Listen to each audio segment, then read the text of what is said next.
Hi everybody, Simon Chapple here. I'm the Quit Alcohol Coach, and today I'm joined by Hayley, who is 100 days sober today.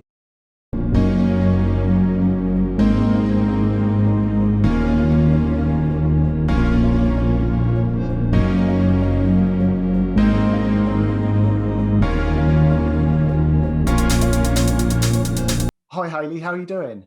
Hello, I'm great, thank you. Thanks so much for joining me, and congratulations on 100 Thank days. you. Thank you. What an amazing achievement. So I'm sure everyone will want to hear a little bit about what life was like when you were drinking and how you actually came to quit alcohol and what's changed over the 100 days. Perhaps if it's all right with you, we could start with a bit about what life was like when you were drinking. No, well, you can call it life, can't you? I was alive, just about. It's not life, it's no life. I don't think you realise that until you're not. It was miserable. It was thoroughly miserable. There's no self-respect, no self-esteem. It's just a prison, really. Every single day, just alcohol from the morning to the night. Not want to do anything else. Not interested in anything else. It's like living in a prison. It is a prison. I'd rather have been in prison. Yeah, totally. You just end up feeling completely trapped and Yeah, you not do. knowing I how think to I, get I out. remember I actually saying to somebody, I may as well be in prison. I'd rather be sober in prison than in the own prison that alcohol dependency gives you in your life at home on your own. And It's how miserable. long were you drinking for?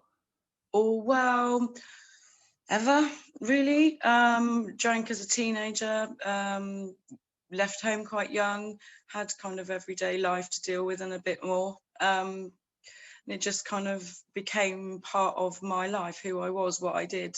Um, and as I got older, the problems were bigger, and alcohol was just always there, really. I kind of think I thought I needed it to kind of help me with my problems. Looking back on that, I have to question how many of those problems were because I drank alcohol to Right. excess in the first place. Yeah, a big one for me was anxiety and low moods. And I thought Yeah. alcohol was taking it away and it was making No, them worse. no. The biggest kind of, you hear a lot of cliches. There are a lot of them, aren't there? The biggest one I go by is alcohol lied to me. It really did for a really long time. I suffer with an underlying mental health condition anyway, EUPD, which is a personality disorder. And so that was diagnosed quite late on, but I can, looking back on that now, alcohol exacerbated that massively and possibly caused it. That's controversial, I'm sure, and I'm not a professional on that one, but every single symptom of that disorder exacerbated. Um, it just takes you away from yourself. It just, the hardest part about being sober is kind of, I don't really know who I am anymore. I'm having to relearn what I like, who I like, who I want in my life, and who actually I don't. Just little things. I don't. It's like a little bit like being born again. Really, I'm not religious, and I've always kind of, when you hear this born again Christian thing, I think, oh, what a load of rubbish, absolute crap. But to relate, yeah, I can relate to that. I do feel kind of born again, and it's almost as if I'm starting my life over again as a whole new person, completely different. That is it. I've used that exact term myself. That's Yeah, exactly how it felt to me. And the feeling of not really knowing who you are, we take off that mask that we've worn for all those years. And I think we often use it as a defense mechanism, often to hide away from perhaps things from our past, feelings we don't want to feel, stuff we've yeah, numbed out. And when you take it off, you kind of have to look in the mirror and you start feeling your feelings, noticing emotions coming up, and it can be challenging. Obviously, yeah. but working out who you really are is quite a wonderful thing when you get there. If you like who you are, yeah. I kind of, you get asked and quite a lot, and you have, obviously, I think you think in order for you not to drink again, you have to understand why you drank. I don't necessarily agree with that. It's a question I ask myself all the time, and I thought in the beginning it would be helpful. I thought, well, if I can work out why I drank, then I can change that. Not necessarily. I think when you are in early recovery and you've decided to stop drinking, first of all, that will do. Yeah. And I think for me, it's more important for me to focus on that, why I should not drink going forward, than why I drank, because I think that could easily be used for me to use as excuses. Well, it's because this happened, or because that happened, or because I used to feel like this. So how I used to feel, it doesn't matter to today. I have to Yeah. focus on how I feel now, why I feel like that, and how I can cope with that without alcohol. Yeah, and being present in the moment. And it's an interesting one, because I talk quite a bit about how in many cases things that shaped us in our adult life did stem from our past, and then when we quit, we become very aware of it and we want to sort of deal with that. It's often the second phase of the journey after quitting. But I think I really just encourage people to just accept things as they were, rather than arguing with the past. Just have a sense of acceptance that Yeah, it happened, and now we're moving forward. Now we're doing something positive for our lives. But yeah, yeah. I think that strategy and that kind of mindset is a healthy one that you described. I You really have do. to. We're all aware of our past and what's happened in your past and how that's affected your emotions. Of course, it's going to have. But part of my journey with sobriety is about my past. I don't dismiss it. But I want to deal with that.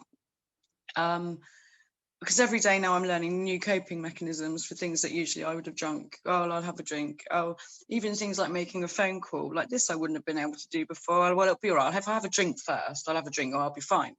But like things like this are good for me because I can do this now and I haven't had a drink. And every time through the early sobriety that you do that reinforces that you can do that without a drink. You don't need a drink. And when you see that people have relapsed and they panic and they think, oh, that's it, what's the point, never again, you need to learn from that. I had a relapse before this period of 3 months, and I took so much from that, so much I learned from that Yeah. relapse that I can never see it happening again, ever, really. I can't be complacent, none of us can, but it's valuable. Things that happened to you in the past can be valuable, depends on what you do with them. Exactly right. Yeah. And equally, if you have a setback, yes, at the time it feels awful and you feel down, but after the dust has settled, actually learning from it, do I need to put boundaries in place? Was it a person? Was it a place, a Yeah. situation? What can I do to protect myself, rather than just carrying on with the same routines again? I think it's about pushing forward. It's about realizing why you did. And for me, it was an argument with somebody that I'm close to. That was the barrier the first time. It was the barrier every time. And then during my second period, which is now, it happened again. And I pushed through it and dealt with it. And it only took once and then it happened again. And then you think, well, I did it last time, just hold on and just ride it out. And then again, it happens, and constantly reinforcing to yourself, you Yeah. can do it without a drink. And then the benefits of that come, because not only did you do it without a drink, and you realize that you can, but you probably dealt with it a lot better. And it wasn't as traumatic or stressful as it would have been if you had a drink. You'd have the added guilt and the issues that come with the feelings that you get from relapse on top of that. And who needs that? The problem twice. Precisely. Yeah, that's amazing that you've done that, and then it gives you strength. You just grow and become stronger. You become able to cope with things that otherwise would have thrown you off of track, and Yeah. you learn from them. And when like an argument, of course, as a trigger, an argument can happen, but even I think you become more grounded and calmer, so you're less likely to get involved in conflict. You learn to be able to step out of drama and actually just not even get caught up in it in the And the, first. and the best thing is, it's much less likely that actually it will turn into your fault, because when you're drinking, the argument might not well be your fault, and you might well have done nothing wrong, but you can bet your bottom dollar if you're pissed, somehow the other person can make it your fault. Yeah. Because you will probably say something ridiculous, or you will do something ridiculous, or then it is your fault. So usually if you're drunk, it is your fault in the end. Yeah, well, we're emotionally unstable when we've been drinking, and yeah, And I am anyway. So add yeah. drink on top of that, and it's probably my fault in the end. Yeah, well, yeah, they'll find a way. That's true. So what led you to a place where you decided that quitting was the right thing? I mean, in my case, I drank for over 20 years and spent about 5 years in this place of feeling like half of me wanted to stop, half of me wanted to carry on. And it was just like this big internal conflict. Some Yeah. people have that. I mean, what happened for you? I didn't like myself anymore. And I thought, how can I expect anyone else to like me when I don't? And I had an argument with someone close to me, and he said, and usually I've got a real damn good argument for everything. If I'm not going to win the argument, I will change the argument to one that I know I will. But he said to me, "You're a drunk." And I tried to come back and say, give my argument as to why I'm not. And I thought, yeah, I am. And I thought, I'm never going to be right again in any aspect of my life as long as I am a drunk. And so I didn't want to be a drunk anymore. So I didn't drink again. That's amazing. Did you? It sounds simple, doesn't it? It really does sound that it really actually can be that simple. It can be that simple. I think you, like you said, your process, you took you a good 5 years of, I was in that. You know, and then maybe I can have a couple of drinks. So next time, you know, I won't do this and I won't do that. But you have to eventually, I think you get to a point where you can't do it anymore. I couldn't Yeah, do it anymore. I you couldn't just be get that fed person up. anymore at Did, all. did you do any kind of learning or reading or sort of educating yourself about how to quit? Or did you just say, right, that's it, I'm sick of this? Well, I have some educational experience. I have it's something that I've studied without going into too much detail. I do have some experience with that and some family experience of addiction. Right. I've got qualifications in counselling and stuff. And I think just as a human, I like to think of myself as quite a down-to-earth human being. I like people and I try not to see the faults in people first. And I think you don't need to have qualifications. You just really have to be, well, a human being to try to understand. I try to understand other people. And so I think what I've tried to do is apply that to myself. Be a bit kinder to myself. Yeah. I think we Self-love is lose huge. that. I think a Yeah. lot of people lose that. You spend a lot of time, I kind of focus on other people and why they behave in certain ways. And I sort of thought, well, hang on a minute. What about me? For once, what about me? I mean, I'm a mother, I'm a partner, I'm a good friend. And I thought, I know, why don't I treat myself like I kind of think I should treat other people for a little bit, give myself a break. And I think once I did that, I started to like myself a little bit more and think, actually, I am worth a little bit more than just sitting in my bed all day drinking cider Yeah. Good on all you. day in this prison. Yeah, absolutely. It must have felt like a prison. I I truly believe that self-love is at the center of it, all healthy relationships with others and feeling good, feeling happy. I'm actually reading a book at the moment. I think it's called I Love Myself or I Heart Myself, something like Don't that. get a t-shirt. Yeah, and it sounds a bit like egocentric, like, oh, it's all about me. But actually, when It's you not. put yourself at the center of your life and start actually treating yourself the way you treat other people that you like, it radiates out and you get the love back. And You do. like you said, if you can't love yourself, how can you love anyone else? You can't, and you can't expect them to love you either or like you. Do you know what? Love's a funny thing. It's a funny word. I prefer. I think, and actually, I think I said this to my partner when we very first met. I'd much rather someone said I like you than I love you, because love's, well, what is it? But I like you means a lot to me. And you know, if you don't like you, and actually, if you've got damn good reason for people who've got damn good reason not to like you, then what's really the point? There's no point. And I think that's where alcohol came into play for me a lot. I'm two different people. Give me a drink, I'm an arsehole. Apart from that, I think I'm all right. So I think I'm all right. So I thought I might choose to live the rest of my life all right. I think you can be better than that. Cheers. A lot better than that. But I did a YouTube video last week. I haven't published it yet, and it said, "It is love at the root of all addiction." And my theory is, I mean, there's a lot of argument around that. There's no addiction without some kind of childhood trauma or childhood Yeah, that's emotional, absolutely certain. I'm sure of that. yeah, or neglect in childhood. Even if it's just subtle emotional neglect, there's normally something. And then I was talking to someone I know, and he's a psychotherapist, and he actually sort of said that it was his opinion. And I don't know whether I don't know if I totally share the opinion, but at the root of trauma and emotional neglect is a need to be loved, comforted, feel safe, that kind of thing. So if love's at the root of that, and then that leads to addiction, is love actually what we all need, or to be Yeah. liked, liked or loved, whatever you It want to would be call it. nice, wouldn't it? Yeah, it does make the world go round a little bit fluffier. But Yeah, it's got to come from you inside yourself, really. Like, I just didn't want to be an arsehole all my life. I didn't want to be that girl that drinks all the time. And since I've not been drinking, people tend to want to spend more time. You think you'll lose friends. In fact, you don't. You lose hanger-oners, and yeah, the people. The amount of people in my life that would come round because they know I'd probably have a drink and to justify their own behaviours. But I've made some much more stable, meaningful friendships, and my own relationships getting stronger. My children, most importantly, that's most important to me. My relationship with my little girl, she's only 7. But I thought, well, do you know what? You've got time. She's only 7. She's 7. So you've got time now. She might not remember just mummy drunk if you do it now.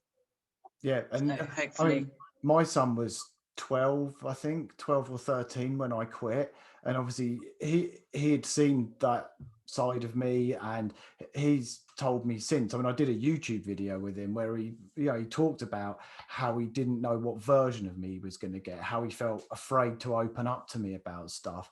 But he's learned on my journey. He's actually, I feel like he's set for success. That's not to say he won't ever drink, but I feel like he's just learned so much, and he's proud as well. So good on you. And I think being open with our kids is important. Yeah. Obviously it's age dependent. I have a son, he's 13, and he lives with his father. And I think at the moment that I feel a bit like that ship has sailed for a little while. But with my little girl, I'm really open about adult drinks, and this isn't an adult mummy's drink, blah, blah. I've been as open as I can with her as a 7-year-old. And I hope, some people can judge that and may think, well, she's only a child, but genetically, could she have the same problems? I mean, I've got a personality disorder. Could she genetically inherit that? She might have to handle these situations herself one day. And it's not just about making her proud. It's about giving her those tools. I want her to learn those tools from me, should it happen to her, because it can happen to anyone. And she might have that predisposition. So, yeah, I hope she's proud of me. But secondly, I hope she's of an age now where she'll see the coping mechanisms I put in place, which don't involve alcohol, and naturally pick those up just as well as she might have quickly picked up the just get myself a pint of cider ones that she Precisely. probably has witnessed. But hopefully that's any damage that I've done there can be undone. Well, and yeah, totally. And I think just by being a present mum who's there to listen and takes the time to listen. And I mean, I've done it, and obviously you do feel a sense of pain around it, that all those years that you were emotionally absent and just not there. But my attitude is, well, I'm absolutely being the best father I can be now, and Yeah. I will, I'll pay attention. I'll show up. I'm there in Yeah. body and mind. I'm here. Yeah, I know. Even if you just sat there with drinking, I got to a point where I didn't even want to spend time with my daughter because I knew I wasn't really in the room wherever I was, and it wasn't that I didn't want to be around her. I just wasn't anyway, and it felt fraudulent. So I started to withdraw even from that in the end. Just Yeah, didn't. There was no point if I wasn't there anyway. So it's it incredible, and then you realize after you've quit, because I think alcohol makes everything else just seem dull. It does. I know. I thought I drank because I was bored, but now I'm not. Now I'm not drinking. I've never been, and probably the things I'm doing daily are probably not really that exciting. Just making the day go by. But I'm never bored anymore. I don't get bored. Whereby drinking is boring because eventually anything you do repeatedly is going to be boring, and you don't want to do anything else. So that's so boring. Yeah, exactly. And you find things that truly light you up and bring you joy as well. That are simple things that you never saw joy in before. Yeah. That's amazing. So Except for IKEA. my partner my partner dragged me. Well, he didn't drag me. We went to IKEA a little while ago, and I remembered the first time I'd been to IKEA a few years ago, and the whole way around I was thinking, can we go now, because I really just want to go for a drink. IKEA nearly did that to me. That's funny, because I went to IKEA a few weeks ago, and because of the lockdown, there was just the biggest queue I've ever seen. And actually, I could see a few people getting pretty stressed out with it. IKEA is not a safe place if you're trying to abstain from alcohol. Yeah, stay away. But on the not so comical side, things like that, normal things to do. I mean, I managed 4 hours. I probably wouldn't have managed 40 minutes before. Probably would have made an argument or an excuse why I had to leave. And it wouldn't really have been about the fact that IKEA is a pain in the arse. It would have just simply been that I wanted to go for a drink instead. Everything, let's go for lunch, doesn't mean go for lunch. It means let's go for a drink. Yeah. But now I can go for lunch. And actually, I quite like eating. Yeah, who knew? I've realised. That's brilliant. So obviously it's 100 days today. So what are the biggest things you've noticed that have changed? We've touched on some of them, but like what have you? I love the mornings. Mornings are fantastic now. I'm up at between 5 and 6 every day, wide awake. I want to get out of bed now. I want to get up. And at night, I don't really want to go to bed, because I think, well, I'm kind of like enjoying this living thing now. And I want to do it a lot. So I actually get proper sleep. Sleep's fantastic. I probably haven't slept before this, probably never really slept at all properly. Yeah, I was the same. My relationships, well, definitely my relationship with my partner is much stronger. It's not always my fault now. That's good. And yeah, I don't know, just how I feel about myself. I just feel good about myself. And it's like you said before, it's not, you know, you love yourself. I don't love myself. I just like myself now. And that gives me confidence. And just, I mean, why should you not love yourself anyway? Why is that not a good thing? I don't, you know, people go, oh, she loves herself. Well, good. Yeah, I think, why not?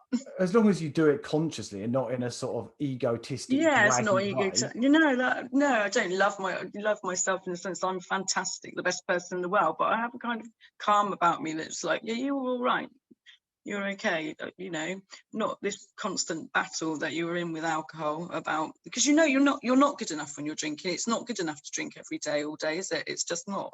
It's not good enough. So in any other area of your life where you are, you're still not going to be good enough, are you? You're never going to feel good enough, because you're not. Quite frankly, you're not. So without alcohol, then there's just at least one other thing that you're not good enough for. And the crazy thing is, so many people that I do coaching with, and I had the same narrative as a child, were brought up with that message, you're not good enough. Because it can be the most simple of things from a parent as well. You know, you get a B in your exams. Oh, well, you could have got an A. If you'd worked harder, you would have got an A. Therefore, I'm not good enough. You know, but that over time reinforces itself. And yeah, I think a lot of people have that not good enough. And yeah, you're right. When you quit drinking, you start to feel like, actually, maybe I am good enough. Yeah, that's it. That's the major thing for me, I think. And the longer you do that for, the more you kind of reinforce yourself that you are. So I think taking the alcohol away did that for me. And then it comes into smaller tasks that you do in your life and in your relationships, and you just get a stronger sense of, I am good enough. All the way through, and don't feel guilty to say it. No one should feel guilty to say, actually, I think I'm good enough. I am good enough. I read in a book a few days ago, the one I mentioned, and he said there's like 3 stages of transition to get into where you feel good enough. And he said it starts with you believe that I'm not enough, then it's I've had enough, and then it's I am enough. You know, and you go through those 3 stages. And it's so true. I think so too. I agree. I completely agree with that. Yeah. And it's the most important thing with my children. You know, they'll be what they will be, and they will gain from me what they will gain from me. And they probably already have made losses because of me. But I like to think that I do instill in them self-esteem. They will always feel good enough, because I think that's essential, absolutely essential. And in order for me to pass that on to them, I must feel good enough about myself. and losing alcohol, that's the strongest thing it gave me, definitely. Yeah, that's amazing. It really is. Yeah, and also obviously the sleep and all the rest of it is wonderful too. And just being calmer, present, feeling Much calmer, so much more calm. Yeah, I still have anxiety, but not the electric, I call it electric anxiety that you get with drinking. The morning one where you think, oh, I need a drink because I suffer with anxiety. No, you're suffering with that electric anxiety because your body's in a permanent state of trauma, really. You're poisoned, you're not well, your emotional state can't be right. You're not getting enough rest, you're not getting enough sleep, and your body just, every night you go to sleep, the time that you're asleep is just crying, really. And so you wake up crying. You'll wake up physically crying without the tears, and then you just keep pouring in and in and in, and it doesn't get any better. Once that goes, like, you'll still have your general everyday anxiety. You need that to function, otherwise you would just sit there smiling all day, nothing would get done. But the electric anxiety, that's completely gone, and that is so draining. Yeah, it's anxiety. debilitating. Yeah, I know it well. it's awful. I couldn't got to a point where it was so bad I couldn't write. I'd have to go and sign something. Couldn't do. Oh, you'd have to say, I've hurt my wrist. No, you haven't. You're either withdrawing from alcohol or you're so anxious that you just can't. I couldn't function in the end at all. Just couldn't function. And drinking, I felt I'd have heartburn, but I'd carry on drinking and make it worse. And it actually, the first couple of days weren't that painful in terms of physical withdrawal. It's now that this period of time that I'm finding the more difficult. It's like you say, getting to know yourself again and readapting, and the honeymoon phase is kind of not so bubbly and pink, and realizing that actually life isn't going to be absolutely amazing just because you're not drinking alcohol. It's going to be life just as it was, but it's calmer, it's more peaceful, and the things that do go wrong in your life, you can cope with them a lot better. I used to feel anxious when I was drinking, knowing that most of the anxiety came from the fact that I knew that if something went wrong, I probably wouldn't be able to deal with it or cope with it. Because I just would drink the whole time. So you're kind of worried about the problems before they've even started. Now I know that if something goes wrong, I can logically, rationally deal with it. So it doesn't need worrying about. Yeah, exactly. And that's a great feeling. You feel back in control. It's not controlling you. Yeah. And that's wonderful. And I suppose the other thing, just picking up on what you said around, just being that sort of in that calmer place and just more relaxed. You just achieve so much more in your life, and things that used to phase you and cause a meltdown, they just don't have the same impact. And I think naturally a byproduct of that is you just become happier because you're not on this emotional roller coaster. So and you've done what you need to do, like simple things, the simplest of things, like the dishes. Honestly, when you're drinking, well, not that there would really be any, there would just be a pile of bottles to hide somewhere. Glasses. I've got room in my wardrobe now. I can fit them in. My clothes can go in the wardrobe, not the empty cider bottles. It's just the little things, like the home's cleaner and tidier. The dishes are done. Like I'm eating properly. Just normal. I'm getting satisfaction out of the silliest of things. I'll be washing up the mugs and thinking, look at me, I'm washing up the mugs. I'm all grown up. That's rather than this is awful. You have to force yourself to do the tiniest of things because it takes time and focus away from just drinking. And it's just a really, really horrible way to live. It's not a life. When I look at, like, I used to drink red wine, and when I look at a bottle of red wine now, I just look at it as a liquid with, and I almost sort of visualize a warning on the side of it, all the things that would take away if I was to drink it. Even my smile, I never used to smile. No, because you'd have red teeth, man. Well, I was just miserable. And with a massive headache. And anxiety, my anxiety is 2 or 3 out of 10, which is normal. And the term you use, that kind of electric anxiety, that's absolutely what I had constantly. So it's horrible. It really is. And sweating, the physical side of it you just cope with, because let's face it, you just drink through it, don't you? But I don't miss that. I feel back inside my own body again. Not like kind of when you're drinking, you just always feel horrible. Even when you're at that early, when you have the first drink, that's the only one really. You just chase that the whole time. What's the point? what's the point? I just Exactly. don't. I feel like there's a switch. There's something just this time just switched. That it just can't really. It's really kind of difficult to kind of explain. But it's just like there's a switch gone off, and I can't see it going back on again now. No, I don't think it will. It would take a lot. Yeah, I don't think it will either.